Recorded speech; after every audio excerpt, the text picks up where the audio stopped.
Alright, I'm just reading the essay I have to do for English. So, in J.D. Salinger's novel Catcher in the Rye, the main character, Holden Caulfield, is a troubled teen in many ways, reflecting some of the popular stereotypes of teenagers. He is known for failing out of many schools, he engages in adult-like vices such as smoking and praying for prostitution, and has a clear disdain for adults and their phoniness. Yet he is also very kind to children, including his younger cousin, and at times, he feels duty-bound to assume the role as a protector for younger people. Holden is, as Thomas Hine puts in his work The Teenage Mystique, always becoming but never mature, which can be used in the sense that he does, for a lack of a better term, adult things, and his sense of being a protector, despite him still being a child. He generally dislikes adults, being more favorable toward kids. This brings teenagers like Holden at a plurality. They are not adults, yet they assume the responsibilities of one, in this case Holden acting as a protector. Other than being legally defined as not an adult, Holden has a general disdain for them, and nothing triggers this dislike more than, as Holden describes it, phoniness. The Come All Ye Faithful performance is supposed to be religious as hell, but I can't see anything religious or pretty, for God's sake, about a bunch of actors carrying crucifixes all over the stage. By the time this Radio City performance takes its place, it's near Christmas, which for Christians is an important religious holiday and should be observed with reverence. However, with actors, they are supposed to put a metaphorical mask on. Holden knows that an actor's performance is phony and masked, which takes away from the religiousness of what is supposed to be, in his view, a truly religious performance. Later in the novel, when Holden is outside in the cold and he fears getting pneumonia, he imagines a scenario where he has died and his phony family members show up like they did with his dead brother Allie, then brings the subject to when others visit dead relatives and what they do when it rains. It rained on Allie's lousy tombstone, and it rained on the grass in his stomach. It rained all over the place. All the visitors that were visiting the cemetery started running like hell over to their cars. That's what nearly drove me crazy. All the visitors could get in their cars and turn on their radios and then go someplace nice for dinner. Everybody except Allie. I couldn't stand it.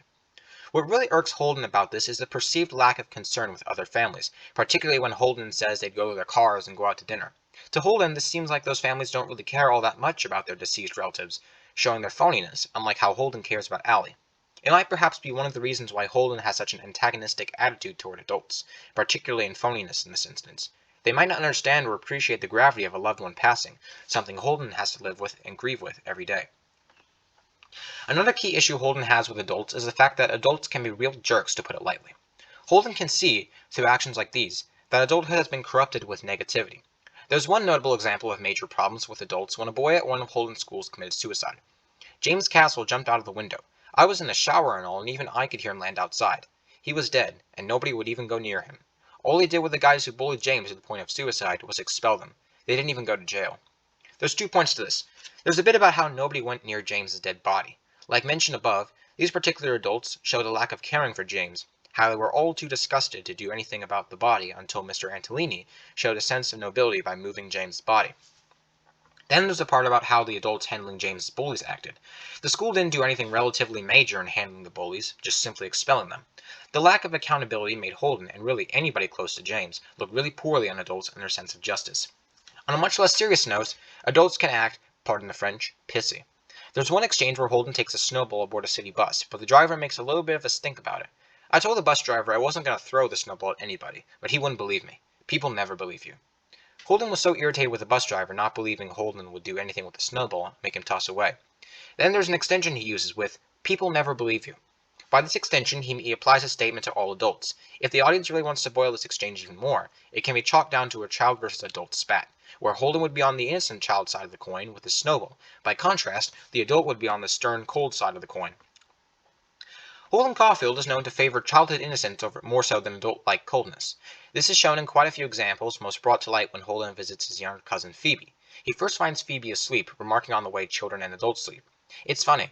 You take adults, they look lousy when they're asleep, but kids don't. Kids look alright. They can even have spit all over the pillow and they still look alright. One can imagine a picture of the way adults tend to sleep, which would be all sprawled over the bed, arms draped over the bedsides. Not pretty, huh? But children are adorable, in part due to their innocence, making Holden view the way children sleep as more appealing than the way adults do it. In continuation with how Holden remarks on children and innocence in general are more appealing to him than tainted, corrupt adulthood, Phoebe exemplifies his feeling. When Holden tells Phoebe about Pensy Prep, her response is quite significant. Holden describes her. Old Phoebe didn't say anything, but she was listening, unlike most people Holden talks to. I could tell by the back of her neck that she was listening. She always listens when you tell her something. With Phoebe's rapt attention to what Holden has to say, This illustrates a sharp contrast between adults and children. Not even a paragraph ago, it was shown that the bus driver, and by extension adults in general, didn't want to hear Holden out or even listen to him. However, Phoebe listens to him to tell her about Pensy, which strengthens the familial bond these two share, which is not seen with Holden and adults. Of course, one can make it quite clear that Holden absolutely detests adulthood and its corruption, instead favoring childhood and its innocence. But here's where Holden is at a dilemma. He's in between these two. Deep down, and legally, he's still a child. For instance, there's one exchange with Holden and a pimp arranging for a prostitute. Interested in a little tale tonight? $5 a throw, $15 till noon. Okay, I said. It was against my principles and all, but I was feeling so depressed I didn't even think. From this exchange, it's shown that Holden is morally opposed to the act of prostitution, which leans toward childhood, but nonetheless, he still agrees to go through with it, which is the adult side, outlining the aforementioned dilemma. Now, the central idea of Holden being out of plurality, that sense of always becoming but never mature, comes to a head. Throughout the book, Holden assumes a role as a protector, which is shown in numerous ways throughout the novel. He in one way uses his duty to protect the innocence of children, which takes place later in the book. He visits Phoebe's elementary school when he sees a bad word etched on the wall. I saw something that drove me crazy. Somebody had written "fuck you" on the wall. I thought how Phoebe and all the other kids would see it and they'd wonder what the hell it meant, and then finally some dirty kid would tell them what it meant. I kept wanting to kill whoever'd written it. I figured it was some perverty bum. When Holden mulls over this word being scrawled on the wall, Holden of course worries about the elementary school kids learning about what that word meant. It would make them lose a bit more innocence, and especially means something when Holden swears violence against whoever wrote that. Simply, it shows that he takes his job as a catcher quite seriously, wanting to defend the children from this egregious message. Now, what is a catcher? It's been used a few times throughout the essay so far. The role of catcher and protector are intertwined, they mean the same thing. But the term of a catcher comes from the song that Holden interprets as, "If a body catch a body comin' through the rye." The way Holden interprets the song reflects his attitude towards his duty to be a catcher, to protect somebody in the rye field.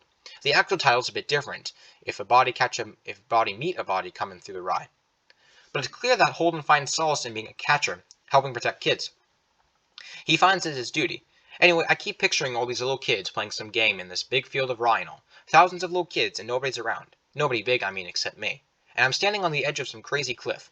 I have to catch everybody if they start to go over the cliff. I mean, if they're running and they don't look where they're going. I have to come out from somewhere and catch them. That's all I do all day. I'd just be the catcher in the rye and all. I know it's crazy, but that's the only thing I'd really like to be. This thought arguably is most significant in the whole novel. In this passage, Holden realizes that he actually wants to assume this duty of being a catcher in the rye. In this particular surface level interpretation, Holden imagines himself being there in a rye field catching kids to make sure they don't fall off the edge of a steep cliff. With him being the only older person in the area, it's reflective of Holden using his adult duties to catch the children. But there's a greater significance to it. By extension, Holden is, as already mentioned, the protector. He protects children from being contaminated by the vices of adulthood. At the end of this passage, Holden comes to terms with his role as a catcher, despite still being a child, yet he feels it his duty to assume the responsibilities of an adult regardless. Teenagers are at a critical point in their lives. They're still legally defined as minors, they're still children, they haven't experienced mature adult things. But by the time one reaches adolescence, time's running out. They haven't much longer until they are adults, and are expected to have the responsibilities of one. As Alison Gopnik states in her article, "What's Wrong with the Teenage Mind?" becoming an adult means leaving the world of your parents and starting to make your way toward the future that you will share with your peers. So in order to practice for adulthood, teens must start practicing the responsibilities of one.